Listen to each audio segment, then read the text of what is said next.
Pero en mi barrio había unos curas obreros que vivían en un piso como vivíamos los que vivíamos allí, ¿no? Y que encima trabajaban, algunos de ellos, en la fábrica, ¿no? Y como yo siempre he tenido muy buena relación con la iglesia, porque mi abuelo era sacristán cuando vivíamos en el pueblo, y mi casa del pueblo está en la esquina con la iglesia y se guardaba la llave de la iglesia en mi casa.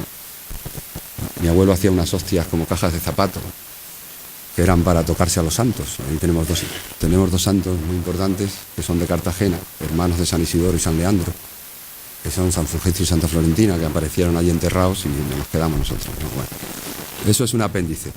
Pero los monaguillos y la música, creo, es decir, el único instrumento, salvo un saxofón en el baile, recuerdo, cuando era niño, el único instrumento musical que yo he visto ha sido el órgano de la iglesia de mi pueblo del siglo XVII, que es un órgano que los monaguillos, el fuelle gigante que tenía, que era como esta mesa, mientras mi abuelo en su tiempo y luego un hermano de mi madre tocaban, los monaguillos, teníamos que subir aquel fuelle dando a una manivela hasta que subía. Luego aquello iba bajando, seguía sonando, hablábamos entre nosotros y salíamos corriendo y otra vez lo cogíamos.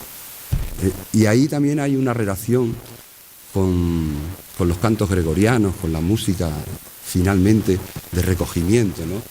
La música creo que tiene mucho de espiritual y la iglesia aprovechó muy bien todo ese mundo mágico de la música, bueno, pues para comer el coco a la gente en aquellos años, ¿no?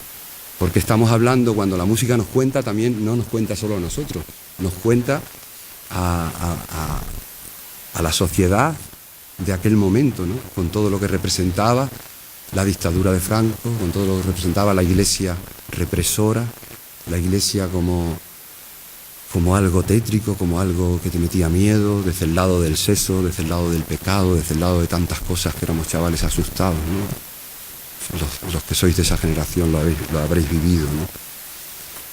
Entonces yo, con esos curas, también me acerqué a la iglesia de mi barrio, que era un barracón de madera, y empecé a cantar en misa con 14 añitos, ahí sin guitarra ni nada. Y luego cuando aprendí los acordes con mi primera guitarra, que me enseñaron unos seminaristas que vivían también con los curas en otro piso, pues yo creo que ahí se abren ventanas a un mundo diferente al cual yo estaba predestinado, ¿no? Pues eso era... Iba todos los sábados al cine con mi novia, entraba a mi novia en mi casa. Mi futuro era ser oficinista, estuve 6 años trabajando en esa oficina, desde los 14 a los 20. Aunque en mí siempre había una inquietud, yo por las tardes, aparte de trabajar por las tardes que tenía libre, que salía a las 3, pues me apuntaba cada año a estudiar. Un año hice primero de solfeo, otro año me apunté en una escuela de formación profesional porque quería ser obrero, otro año, no sé, me apuntaba a cursos diferentes, ¿no? Y al mismo tiempo, a raíz de todo el movimiento que había en mi barrio en torno a estos curas, yo empecé a querer transmitir a los chavales de mi edad lo que yo estaba empezando a vislumbrar y a aprender, ¿no? Primero, el amor por la lectura y la poesía, que vienen del brazo de un disco de Paco Ibáñez, que trae alguien de París en el año 67, donde vienen una selección de poetas, sobre todo de la generación del 27, ¿no? Poetas que yo no conocía ni el nombre ni había leído nunca. Yo como mucho había leído un cuento del Capitán Trueno y algún libro del círculo de lectores de mi hermano el mayor, de estos que eran pícaros y que te podías masturbar, ¿no? Mientras leías un párrafo erótico. Y yo creo que ese mundo que se abre va a determinar mi manera de ser, mi manera de sentir, de pensar y de actuar en la vida, y sobre todo mi manera de cantar. Por un lado, aprendo nuevas melodías, aprendo nuevas canciones, leo mucha poesía y con 3 acordes un día pongo música a un poema. Y ese milagro, porque yo creo que eso es un milagro, el milagro de la creación como tantos hay, pero yo creo que ese milagro donde letra y música se juntan y forman un nuevo ser con un alma propia, ¿no? Que es la canción en definitiva. Pues yo creo que ese milagro apunta a lo que luego ha sido todo el trabajo mío con la canción en estos años. Y a partir de ahí hay unas canciones y una ansia de un chaval joven que tiene que ponerse la pila para aprender todo lo que no ha aprendido y todo lo que nadie le ha contado en esos años.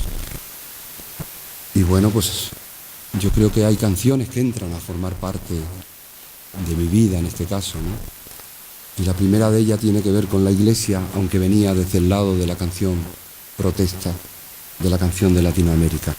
En ese momento en el mundo, desde Norteamérica, con Pete Seeger y Joan Baez y mucha más gente, hay todo un movimiento que entronca en Latinoamérica, que entronca en Europa, en Francia con la canción francesa y con el nacimiento en España de los 60 de la Nova Cançó y de movimientos de canciones en lo que hoy son las autonomías, ¿no? La canción del Manifiesto del Sur, con Carlos Cano, todo un movimiento de gente joven que hace de la canción un arma, ¿no?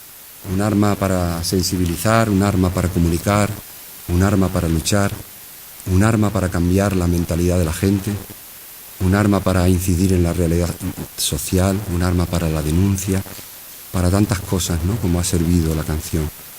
También para amar, evidentemente, y para pasar el rato, y para dormir a los niños, porque yo creo que una canción vale para todo. Y hay una canción que yo cantaba con 16, 17 años, hacíamos una misa en mi barrio que se llamaba Misa de Jóvenes a la Una, donde bajaban de distintos barrios de Vallecas, cada colonia tenía un nombre, y en esa misa, con Julio Pinillos, que hoy día es el líder de los curas casados, que tiene 3 hijas, pero siguen diciendo misa en pequeñas comunidades, sigue viviendo en el pueblo de Vallecas, y la habréis visto en televisión y en los periódicos. Pues Julio Pinillos, aparte de todo lo que nos enseñaba en misa, pues nos leía poemas de León Felipe, nos leía los despidos de los trabajadores en la fábrica. Aprendimos a comulgar sin confesarnos, o a confesarnos directamente con ese ente que llamamos Dios. Creo que aprendimos a ser personas buenas, ¿no? Un poco pringaos, porque las personas buenas en esta sociedad en la que vivimos acabamos siendo un poco pringaos en casi todo. Pero yo creo que aprendimos a ser personas buenas. Y hay una parte del humanismo cristiano que entroncó con el marxismo, de donde yo procedo en aquellos años, y una generación grande, de mucha gente en aquellos años. Es decir, que aprendimos el valor quizás del verdadero sentido del ser humano, ¿no? Que pasa por muchos estados, desde la solidaridad, desde el cariño, desde la ternura, desde potenciar ese lado bueno que todos tenemos, ¿no? Como tenemos también el lado malo. Y había una canción de Atahualpa Yupanqui que se llamaba Abuelo, ¿dónde está Dios? O preguntitas sobre Dios.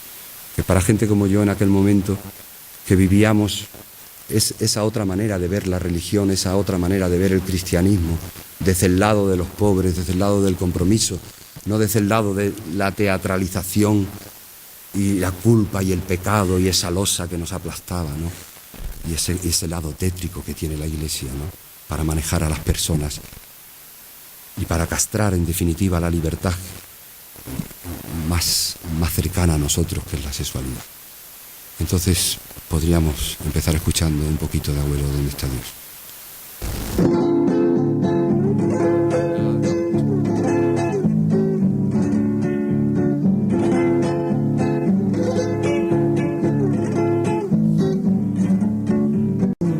Flauta de caña y tambor,